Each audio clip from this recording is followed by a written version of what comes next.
BMW is the latest automaker to announce it is investing and adding jobs in the U.S. The German car company will spend $600 million and add 1,000 jobs to its final assembly plant in South Carolina. Latest move by an auto industry adjusting to a Trump administration that has threatened to slap a tariff on imported vehicles. Phil LeBeau has more now from Spartanburg.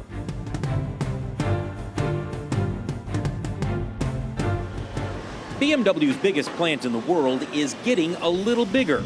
German automaker adding 1,000 jobs to keep up with global demand for its SUVs and crossovers. You hear a lot about different companies and they close down or they relocate. And then just to know that BMW is going to invest more money and that's going to increase more jobs and that's more stability. So that's a very exciting time for the associates that are working here. 70% of the models BMW builds in Spartanburg are exported.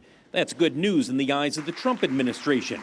But it's how many vehicles that are imported by BMW and other German automakers that has drawn the ire of the president. Earlier this year, he told a German newspaper, "You can build cars in the United States, but for every car that comes to the USA, you will pay a 35% tax."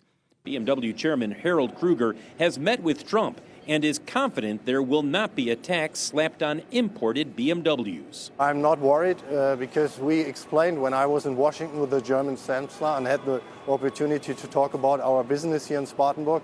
I could explain, and the president acknowledged that one clearly, how successful our operation is here in South Carolina. Meanwhile, BMW is moving forward with its plans to build a plant in Mexico. Still, for some on Capitol Hill, the question is not whether or not to tax imported models, but how to get Europe to drop its tariff on vehicles built in the U.S. Negotiate a treaty with Europe so that American products can go to Europe without tariffs and vice versa. In the automotive sector, this would be a home run for American automobile manufacturers. The big hit today for workers in Spartanburg, adding jobs and security at the largest auto plant in the U.S. Phil LeBeau, Nightly Business Report, Spartanburg, South Carolina.